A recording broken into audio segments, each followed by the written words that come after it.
I am Matěj Skalický, and this is Czech radio news podcast Vinohradská 12. Vladimir Vladimirovich Putin, a lazy dictator who wants to be a powerful Tsar. British journalist Catherine Belton gives her analysis. Catherine spent years as a correspondent in Moscow, and now she works for the American newspaper, The Washington Post.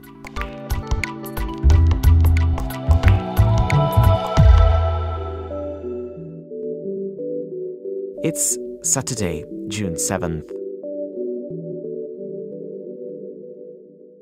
Hi, Catherine. Thank you very much for joining us on this podcast here in the Czech Radio building. Thanks so much for having me here. It's really great to be here.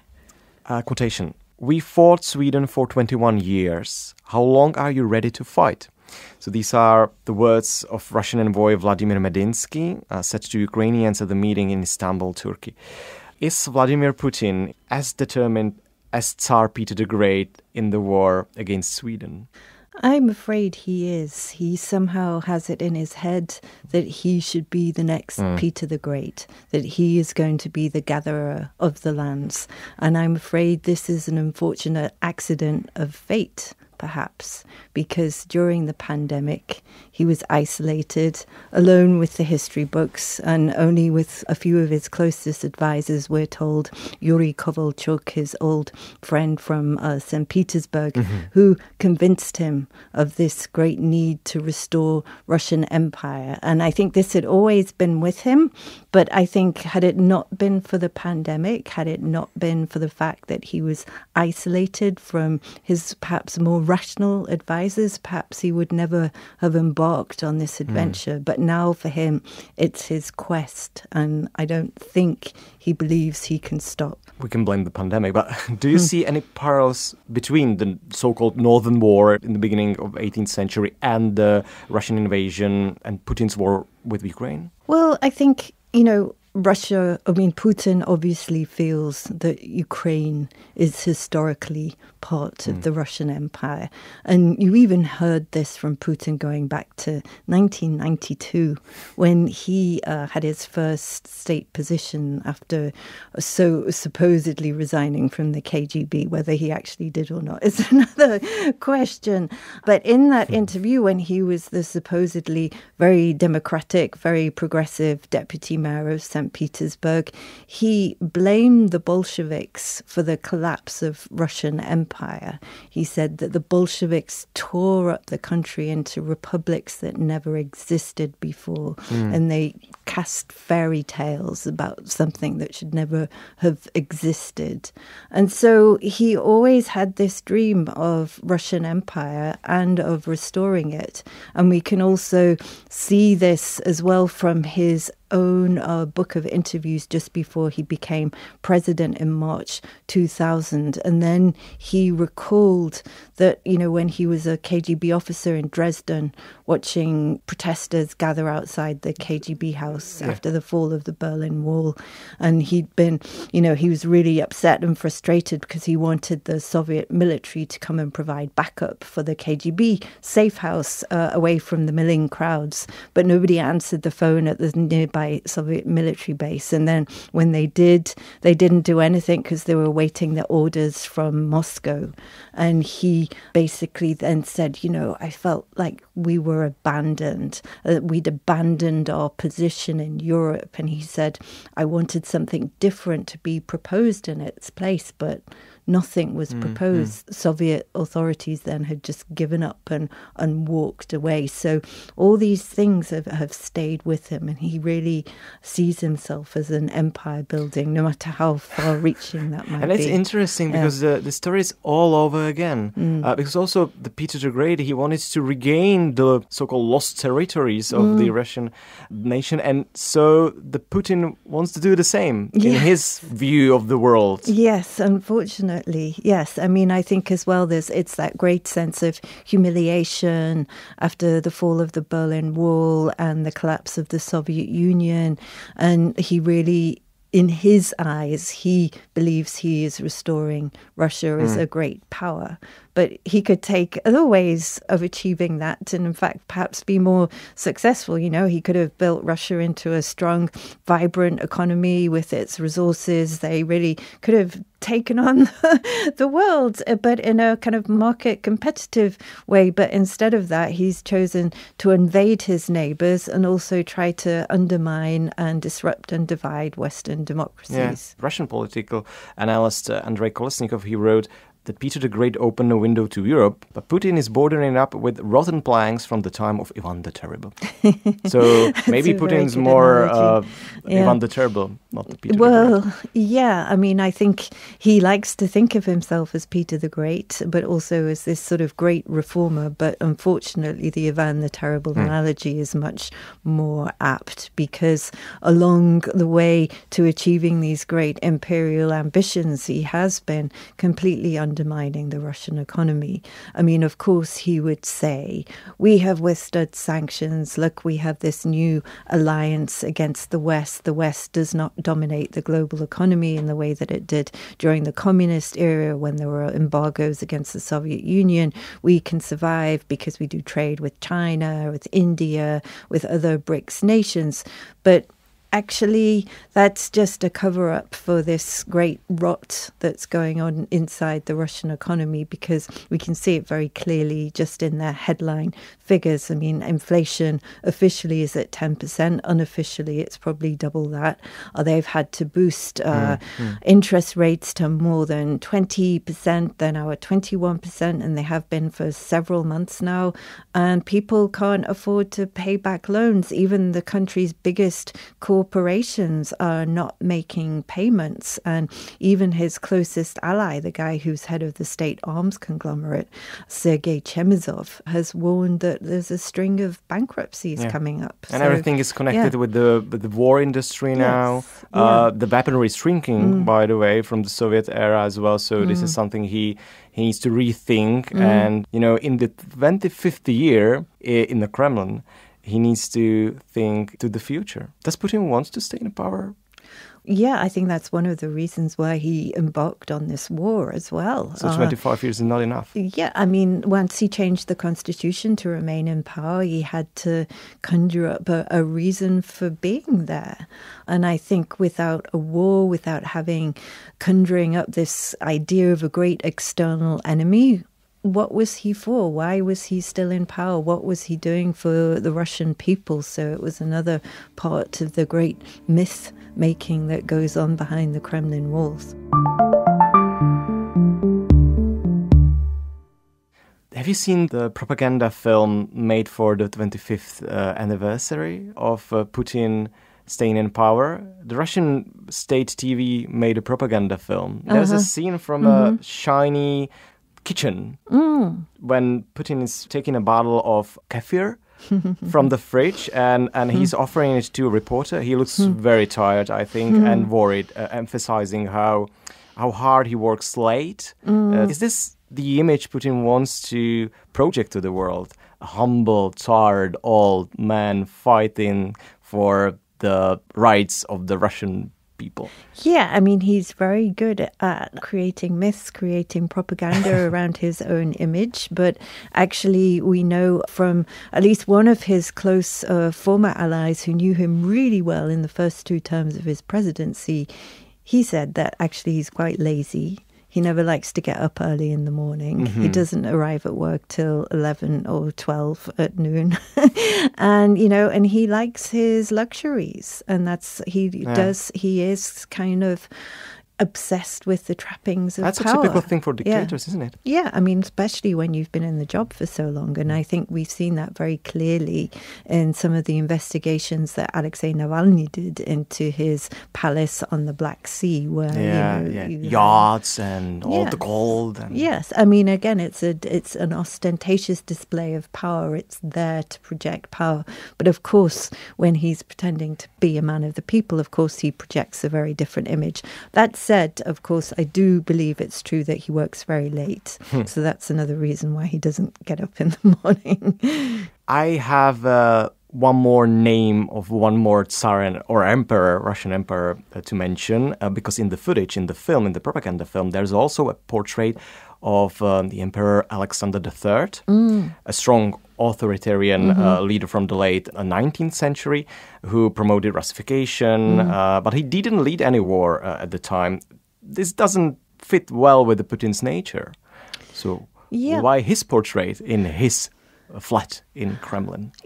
I'm not actually sure because, I've heard from other people close to Putin. There was one ally of his who's a French businessman who was always very close to Putin. He was a former Russian aristocrat and he was brought up in Paris after the Russian Revolution in 1917, or at least his family was. And he was one of the people who instilled in Putin's head that it was the best idea to restore Russian Empire. And he tried to instill in his head that he should rule for as long as Catherine the Great, or at least this is what he told him. He said just after Putin became president. And I think Putin, to that degree, also is following in Catherine the Great's footsteps. There are others from among this kind of ex-Russian imperial aristocrat community who've spoken about how you have to follow the edicts of Nikolai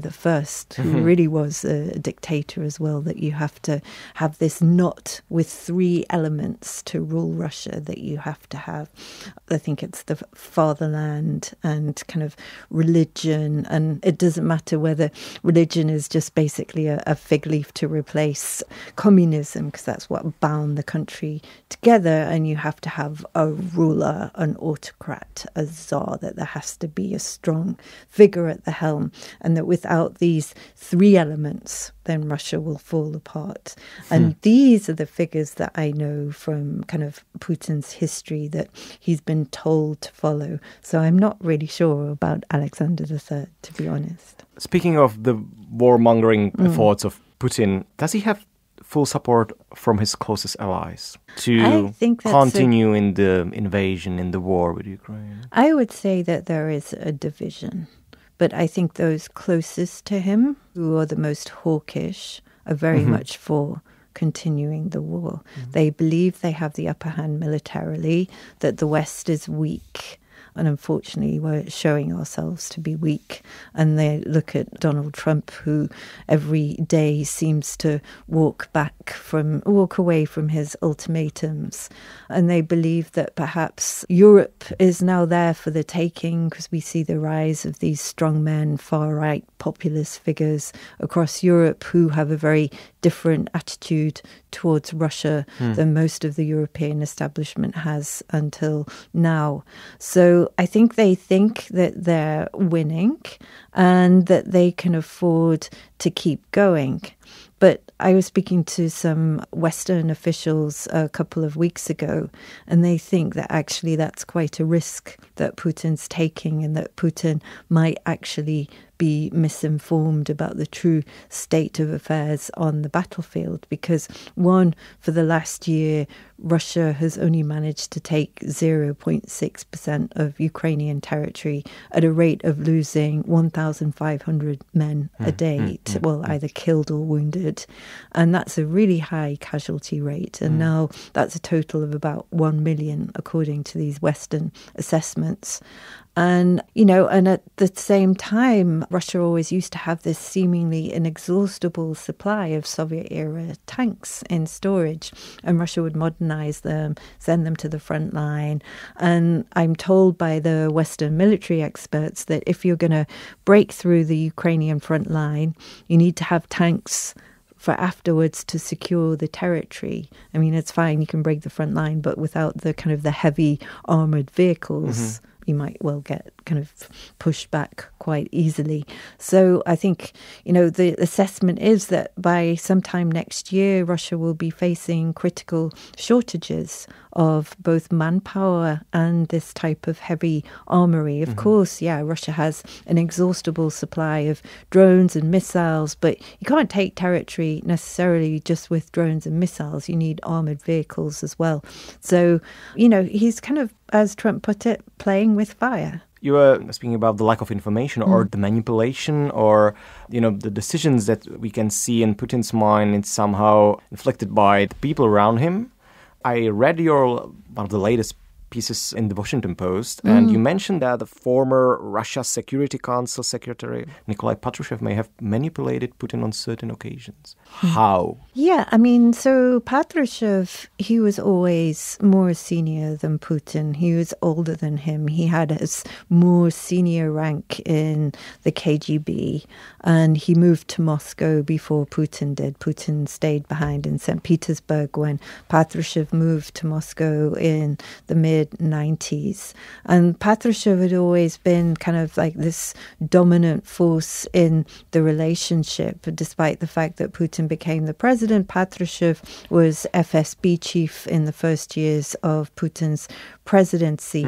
And he, I'm told, according to people who were close to Putin during those first two terms, that it was Patrushev who is the kind of the driving ideologist behind kind of using capitalism as a way to undermine the West and restore Russia's kind of imperial might, but using capitalism as a way of doing so. And that he, he's very dyed-in-the-wool kind of Cold War ideologist, sees the world through a zero-sum lens. I don't think we know whether Patrushev manipulated Putin into the invasion, but it's certainly the case that at that infamous Security Council meeting, just days before the full-scale invasion, when Putin was laying into his foreign intelligence chief, Sergei Narishkin, and asking everyone, what he should do about Ukraine. And Patrushev was the only one then who didn't appear cowed or frightened in some way. And he said, well, Vladimir Vladimirovich, we could go and talk to Biden and the Americans again, but we all know that they've decided already. And he said that Ukraine poses a threat to Russia's territorial integrity, and we have to deal with it. That fascinates me. It all goes down to the KGB people, because that's the outcome of your book, Putin's People, that it's the KGB-based system. I'm afraid that's true.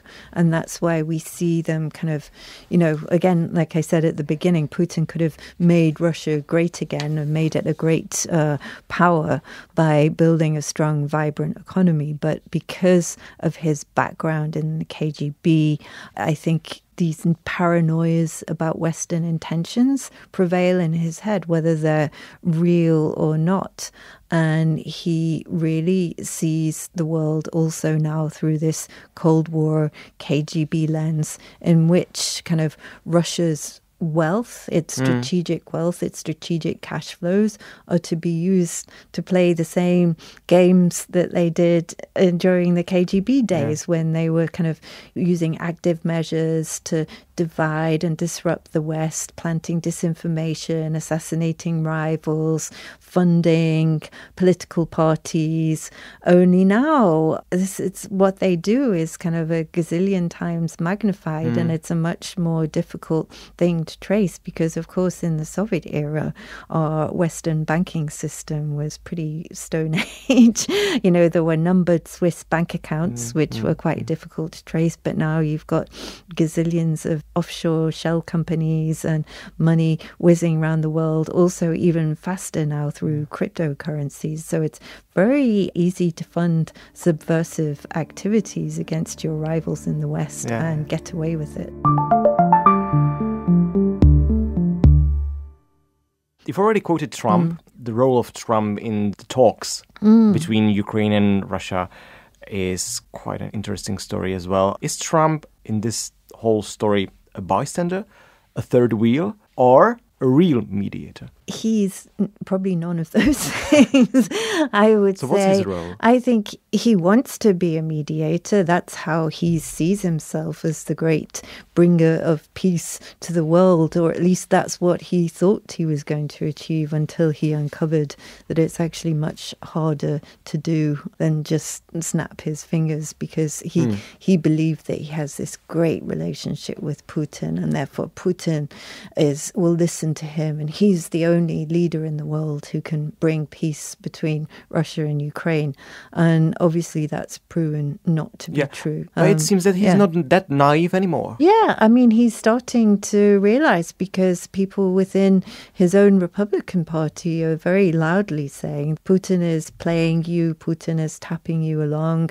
Trump is still resisting because I think he really likes the idea of the kind of the strongmen leaders, and he wants to kind of be a superpower along with Putin, in which they get to carve up the world between themselves. And I think, you know, Putin and his allies really kind of lighted up as soon as Trump wanted to lay claim to Greenland or the Panama Canal, because they believed, well, this is a guy who's just like us, you know, we'll take Ukraine, you can have Canada and Greenland, and we'll just carve it up between ourselves, and international norms no longer have to be obeyed. So they appeal to that side of Trump, and they've very cleverly installed a guy to appeal to Trump's business sense in the talks, Kirill Dmitriev, who is Putin's special envoy for the economy, and he is old friends with Jared Kushner, Trump's son-in-law,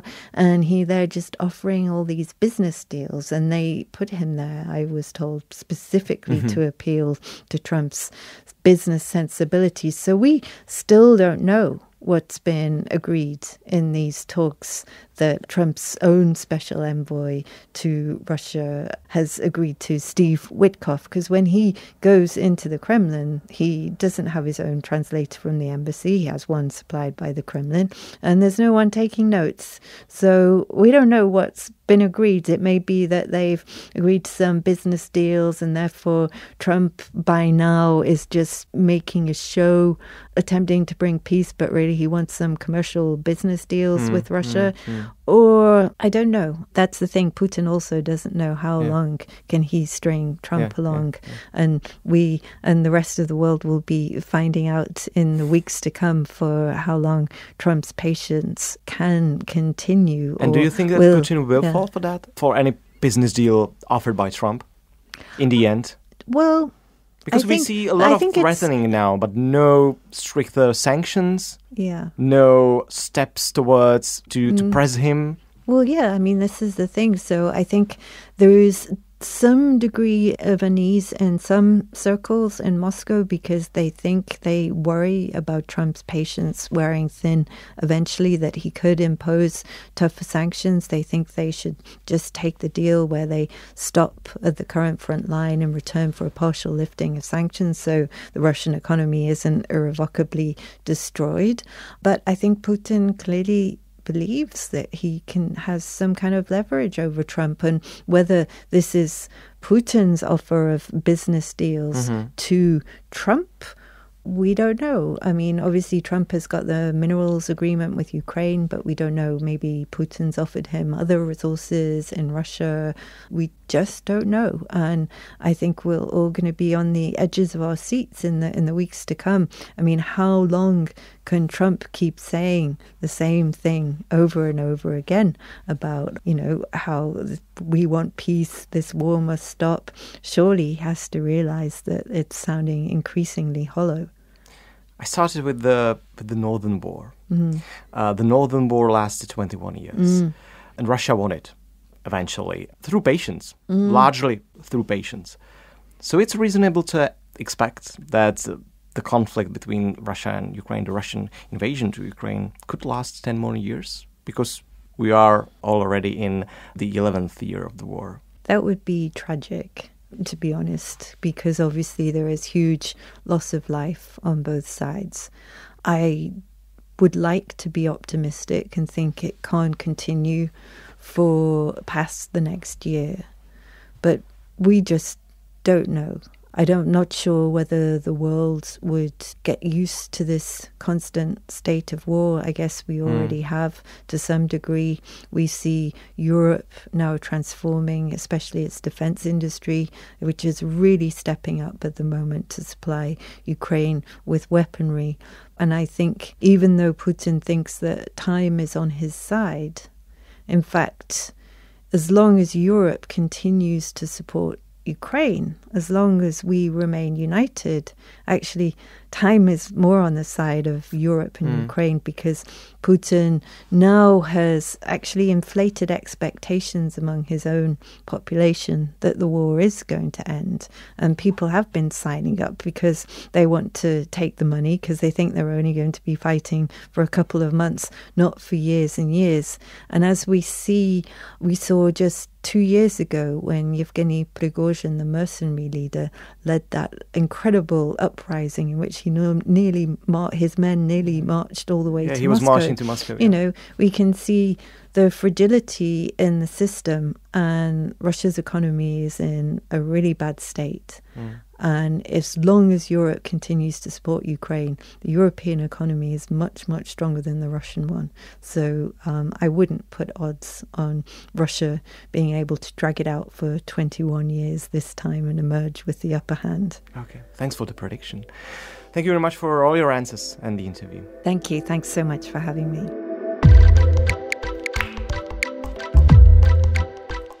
And that's all for today. I spoke with Catherine Belton, a reporter with The Washington Post. Thank you for listening.